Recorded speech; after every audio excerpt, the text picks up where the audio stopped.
नमस्कार। कभी आपने ये सोचा है कि जब भी हम बड़े बड़े आइडियाज़ की बात करते हैं, चाहे वो फिलॉसफी हो या पॉलिटिक्स, तो हमारी सुई घूम फिरकर हजारों साल पहले प्राचीन ग्रीस पर ही क्यों अटक जाती है?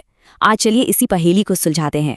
तो सवाल सीधा सा है, वेस्टर्न थॉट पर कोई भी सीरियस डिस्कशन हो वो हमेशा प्लेटो और अरस्तू से ही क्यों शुरू होता है?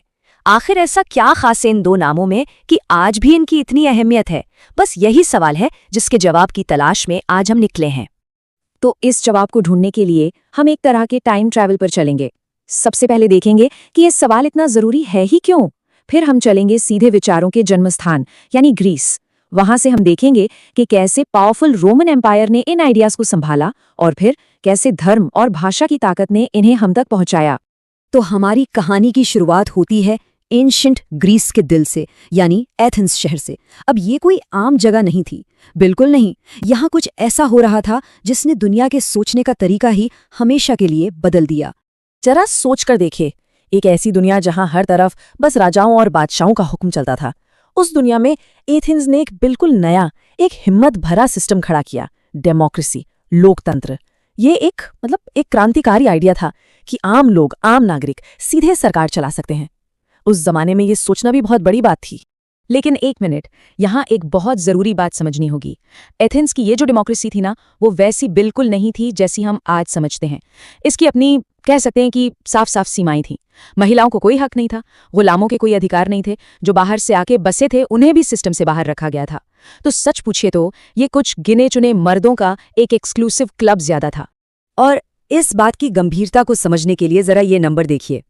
उस वक्त एथेंस की आबादी थी करीब 3 लाख, और उसमें से 1 लाख लोग गुलाम थे, 1/3। ये आंकड़ा सच में चौंकाने वाला है, और ये हमें साफ साफ दिखाता है कि एथेंस की वो सारी महान बौद्धिक बातें, वो सारी फिलॉसफी एक बहुत बड़े तबके के शोषण की बुनियाद पर ही टिकी हुई थी। तो ऐसे ही माहौल में एंट्री होती है सोक्रेटिस यानी सुकरात जैसे फिलोसोफर्स की। उन्होंने लोगों को एक ही चीज सिखाई, सवाल पूछो, हर चीज पर सवाल उठाओ। उनका वो फेमस कोट है ना, बिना जांचा परखा जीवन जीने लायक नहीं है। यही सवाल पूछने की स्पिरिट एथेंस की इंटेलेक्चुअल लाइफ का, कह लीजिए, निचोड़ थी। और यही कहानी में आता है एक शॉकिंग ट्विस्ट। जिस डेमोक्रेसी ने इस खुली सोच को बढ़ावा दिया था, उसी डेमोक्रेसी ने 399 BCE में अपने सबसे बड़े थिंकर सुकरात को मौत की सजा सुना दी। ये घटना हमें बताती है कि आइडियाज की आज़ादी और सरकार की ताकत के बीच की ये जो लड़ाई है, ये कोई नई नहीं है, ये बहुत बहुत पुरानी और गहरी है। देखिए, एथेंस का वो गोल्डन पीरियड हमेशा नहीं चला, बल्कि इसका इतिहास तो लड़ाइयों और उथल-पुथल से भरा पड़ा है। पहले स्पार्टा से बुरी तरह हारे, जिससे उनका सुनहरा दौर खत्म हो गया। फिर मैसेडोन ने कब्जा कर लिया, और आखिर में पावरफुल रोम ने पूरे ग्रीस को ही जीत लिया। ये जो लगातार लड़ाई झगड़े का माहौल था, इसने वहां के फिलोसोफर्स की सोच पर एक बहुत गहरा असर डाला। तो चलिए अब कहानी के अगले चैप्टर पर चलते हैं। एक तरफ जहां ग्रीस का सूरज डूब रहा था, वहीं दुनिया के नक्शे पर एक नई सुपर पावर उभर रही थी, रोम। और रोम का ग्रीक कल्चर के साथ जो रिश्ता बना, वो बड़ा ही अनोखा और दिलचस्प था। ग्रीस और रोम के बीच का फर्क यहाँ बिल्कुल साफ दिखता है। एक तरफ ग्रीस था जो छोटे छोटे आपस में ही लड़ने वाले शहर राज्यों का झुंड था। दूसरी तरफ था रोम, एक बहुत बड़ा, एक यूनिफाइड एम्पायर जिसने लगभग 200 सालों तक शांति बनाए रखी। इसे पैक्स रोमाना भी कहते हैं। तो अगर आसान शब्दों में कहें तो ग्रीस ने आइडियाज पैदा किए और रोम ने उन आइडियाज को संभालकर पूरी दुनिया तक पहुंचाया। और ये एक बड़ी मजेदार बात है, अपनी जबरदस्त मिलिट्री पावर के बावजूद रोम ने कल्चर के मामले में ग्रीस को हमेशा अपने से ऊपर माना। किसी भी पढ़े लिखे रोमन के लिए ग्रीक भाषा जानना मतलब एक जरूरी बात समझी जाती थी। और इसी कल्चरल रिस्पेक्ट की वजह से ग्रीक आइडियाज इतिहास के पन्नों में कहीं खो नहीं गए। अब ऐसा भी नहीं है कि रोम ने सिर्फ ग्रीक आइडियाज को ही सहेजा, नहीं, उन्होंने खुद भी दुनिया को बहुत कुछ दिया है। हम जो कैलेंडर यूज करते हैं, हमारे बहुत सारे कानूनों की जो बुनियाद है, और वो कमाल की इंजीनियरिंग जैसे सड़कें और पानी लाने वाले एक्वाडक्ट्स, इन सब पर रोम की एक गहरी, कभी ना मिटने वाली छाप है। ठीक है, तो ये आइडियाज रोम की वजह से बच तो गए, पर सवाल ये है कि ये हजारों साल का सफर तय करके हम तक पहुंचे कैसे? इसका जवाब छिपा है 2 बहुत बड़ी ताकतों में, एक धर्म और दूसरा भाषा। देखिए, ग्रीस और रोम की दुनिया पॉलीथीस्टिक थी, मतलब वो लोग कई देवी देवताओं को मानते थे, ज्यूस, अपोलो, एथेना। और ये देवता भी बिल्कुल इंसानों जैसे थे, जिनमें अच्छाई भी थी और बुराई भी, और माना जाता था कि ये सब माउंट ओलिम्पस पर रहते हैं। लेकिन इसी रोमन एम्पायर के अंदर एक बिल्कुल अलग सोच जन्म ले रही थी, मोनोथेइज्म की सोच, यानी सिर्फ एक ईश्वर पर विश्वास। पहले यहूदी धर्म था और फिर उसी से ईसाई धर्म का उदय हुआ, और देखते ही देखते कुछ ही सदियों में ये पूरे एम्पायर का ऑफिशियल धर्म बन गया। ये एक तरह का वैचारिक भूकंप था जिसने दुनिया को हमेशा के लिए बदल दिया। और जैसे जैसे धर्म बदल रहा था, भाषा की कहानी भी आगे बढ़ रही थी। प्लेटो और अरस्तु ने जिस एटिक ग्रीक में लिखा, वो पढ़ाई लिखाई की स्टैंडर्ड भाषा बन गई। फिर रोम ने अपनी भाषा लैटिन को आगे बढ़ाया, और आगे जाकर इसी लैटिन से आज की कई यूरोपियन भाषाएं निकली, जैसे फ्रेंच, स्पेनिश, इटालियन, यहाँ तक कि इंग्लिश पर भी इसका गहरा असर पड़ा। और इन आइडियाज और भाषाओं को संभाल कर रखने में एक बहुत बड़ा रोल निभाया बाइबल ने। देखिए, बाइबल कोई एक किताब नहीं है, ये तो किताबों का एक कलेक्शन है, एक लाइब्रेरी है। इसका लैटिन में ट्रांसलेशन हुआ और फिर चर्च ने इसे सदियों तक संभाल कर रखा। तो ये सिर्फ एक धार्मिक किताब ही नहीं रही, बल्कि प्राचीन कहानियों और विचारों को एक जमाने से दूसरे जमाने तक ले जाने वाली एक नाव बन गई। तो इस पूरे लंबे चौड़े इतिहास का हमारी आज की जिंदगी से क्या कनेक्शन है? चलिए अब सारे डॉट्स को कनेक्ट करते हैं। याद है, हमने शुरू में एक सवाल पूछा था कि हम हमेशा घूम फिर कर प्लेटो और अरस्तु पर ही क्यों आ जाते हैं? अब उस सवाल का जवाब देने का वक्त आ गया है। इसका जवाब है एक तरह का परफेक्ट स्टॉर्म, मतलब सब कुछ बिल्कुल सही समय पर एक साथ हुआ। सोचिए, एथेंस में आइडियाज का एक धमाका हुआ, इन आइडियाज को एक स्टैंडर्ड स्कॉलरली भाषा में लिखा गया। फिर रोम जैसे एक विशाल एम्पायर ने इन्हें संभाला और दूर दूर तक फैलाया, और आखिर में ईसाई धर्म और लैटिन भाषा ने इन्हें इतिहास के थपेड़ों से बचाकर रखा। ये इन सब चीज़ों का एक बहुत ही रेयर और पावरफुल कॉम्बिनेशन था, और इस कॉम्बिनेशन का नतीजा वो आज हमारे चारों तरफ है। पॉलिटिक्स में डेमोक्रेसी का आइडिया, स्पोर्ट्स में ओलंपिक्स, साइंस के बेसिक प्रिंसिपल्स, लिटरेचर में ट्रेजेडी और कॉमेडी का कॉन्सेप्ट, अरे यहाँ तक कि हमारे कैलेंडर के महीनों के नाम भी, ये सब कुछ सीधे सीधे उसी ग्रीक और रोमन दुनिया की देन है। तो आप देखिए, ये सिर्फ कोई पुरानी कहानी या एंशंट हिस्ट्री नहीं है, ये तो वो बुनियाद है, वो नींव है जिस पर हमारी आज की दुनिया टिकी हुई है। एक तरह से कहें तो हम आज भी उन्हीं के बनाए हुए वैचारिक घर में रह रहे हैं। और मैं आपको एक आखिरी सवाल के साथ छोड़कर जाना चाहता हूं, जो सोचने पर मजबूर करता है। अगर एथेंस जैसा इंटेलेक्चुअली एडवांस्ड समाज भी अपने सबसे महान विचारक सुकरात को पार से नहीं बचा सका, तो क्या इसका मतलब यह है कि आइडियाज और पावर के बीच की ये जंग हमेशा चलती रहेगी? ये एक ऐसा सवाल है जो तब भी रेलेवेंट था और शायद आज पहले से कहीं ज्यादा रेलेवेंट है। हम बात करेंगे वेस्टर्न पोएटिक्स की, यानी पाश्चात्य काव्य शास्त्र की। और ये कोई पुरानी दबी हुई कहानी नहीं है, ये एक ऐसी बहस है जो आज भी इसी वक्त चल रही है। और ये पूरी कहानी, ये पूरी बहस शुरू होती है एक बहुत ही सीधे लेकिन गहरे सवाल से। वो सवाल जिसने हजारों सालों से बड़े बड़े विचारकों, दार्शनिकों को परेशान किया है।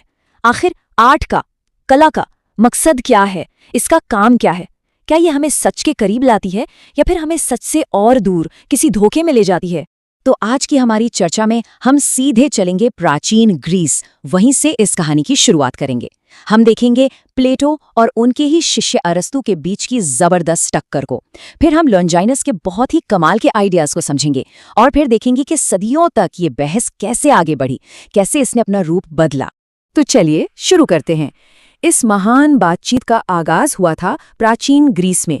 यही वो जगह थी, वो समय था जब पहली बार किसी ने रुककर आर्ट और लिटरेचर पर इतने गहरे, इतने गंभीर सवाल उठाए। तो ये जो टर्म है पाश्चात्य काव्यशास्त्र, ये सुनने में थोड़ा भारी लग सकता है, लेकिन इसका मतलब सिर्फ पोइट्री या कविता से नहीं है। असल में ये इन बड़े आइडियाज की पड़ताल है कि लिटरेचर काम कैसे करता है, हमारे दिमाग पर, हमारे इमोशंस पर इसका क्या असर होता है, और सबसे जरूरी, समाज में इसकी जगह क्या होनी चाहिए। और इस कहानी का जो पहला और सबसे बड़ा किरदार है वो है प्लेटो, एक ऐसे महान दार्शनिक जिन्होंने आर्ट को, खासकर पोइट्री को, सीधा कटघरे में खड़ा कर दिया। मतलब उन्होंने इसे सिर्फ पसंद नापसंद की बात नहीं समझा, बल्कि समाज के लिए एक बड़ा खतरा माना। तो प्लेटो के आरोप क्या क्या थे? पहला, कविता झूठ है, यह हमें सच से भटकाती है। दूसरा, ये हमारे इमोशंस को, हमारी भावनाओं को भड़काती है, जिससे हमारा तर्क, हमारा रीजन कमजोर पड़ जाता है। और तीसरा, ये देवताओं और हीरोज को गलत तरीके से दिखाकर हमारी नैतिकता को खराब करती है। सोचिए, इसीलिए उन्होंने कहा था कि उनके आइडियल स्टेट से, उनके आदर्श राज्य से कवियों को बाहर निकाल देना चाहिए। प्लेटो के इस सबसे बड़े तर्क को समझने के लिए उनका ये बिस्तर वाला उदाहरण बड़ा फेमस है। देखिए, उनका कहना था कि बिस्तर का जो असली, जो परफेक्ट आइडिया है, वो तो सिर्फ ईश्वर के दिमाग में है। यह है पहली सच्चाई।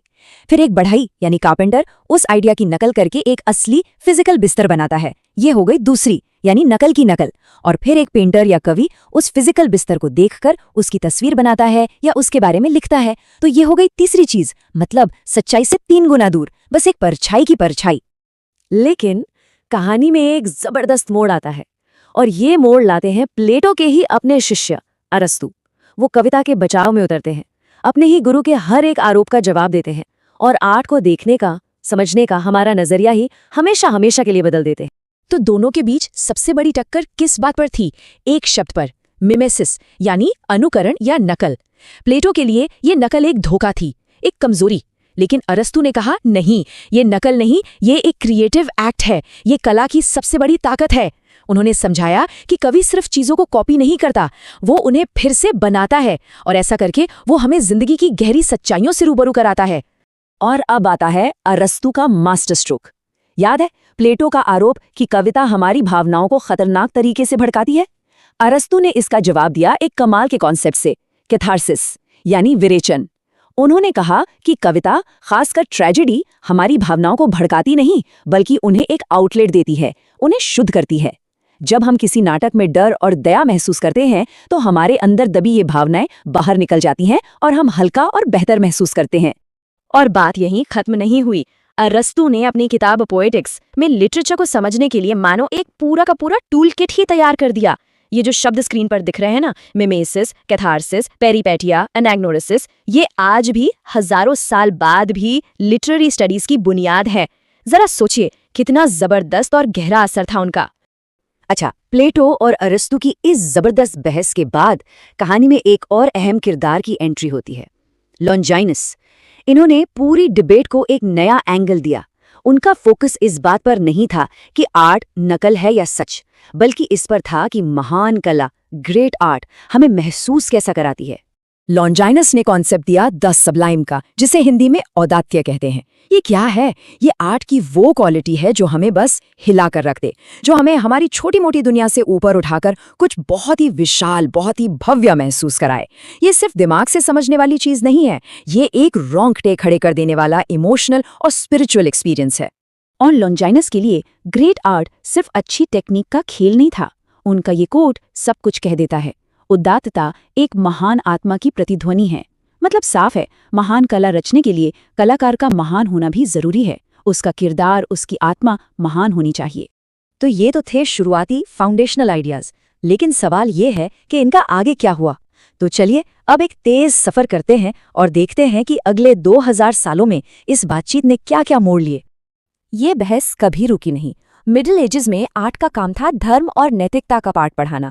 फिर आया रेनेसा यानी पुनर्जागरण, जब प्लेटो और अरस्तु को फिर से डिस्कवर किया गया। इसके बाद नियो क्लासिज्म का दौर आया, जिसमें तर्क, नियम और ऑर्डर पर बहुत जोर दिया गया। और फिर एक बगावत हुई जिसे हम रोमांटिसिज्म कहते हैं। इसने सारे नियम तोड़ दिए और कहा कि सबसे ऊपर है इमोशन, कल्पना और एक इंसान का अपना अनुभव। तो आप देखिए, ये पूरा इतिहास एक पेंडुलम की तरह है, जो कभी रीजन की तरफ जाता है तो कभी इमोशन की तरफ। और ये पेंडुलम आज भी नहीं रुका है। ये बातचीत आज भी उतनी ही जिंदा है और लगातार बदल रही है। 20वीं सदी में टी.एस. एलियट और I.A. रिचर्ड्स जैसे बड़े क्रिटिक्स ने इस बहस को और आगे बढ़ाया। उन्होंने ऑब्जेक्टिव क्रिटिसिज्म जैसे नए सिद्धांत दिए, कला का हमारे मनोविज्ञान पर क्या असर पड़ता है इसका विश्लेषण किया। उन्होंने ये साबित कर दिया कि प्लेटो और अरस्तु ने जो सवाल उठाए थे वो आज भी उतने ही रेलेवेंट हैं। सोचिए, आज जब हम फिल्मों की सेंसरशिप पर या सोशल मीडिया के असर पर बहस करते हैं तो हम असल में उन्हीं पुराने सवालों से ही तो जूझ रहे होते हैं। तो चलिए हम वापस वहीं आते हैं जहां से हमने शुरू किया था, उसी सवाल पर। लेकिन अब हमारे पास 2500 साल की इस बातचीत का पूरा संदर्भ है। तो अब सवाल ये उठता है कि आज के इस डिजिटल दौर में, इस AI के जमाने में कला की, कविता की क्या भूमिका हो सकती है? ये एक ऐसा सवाल है जिसका जवाब शायद हम सबको मिलकर खोजना होगा।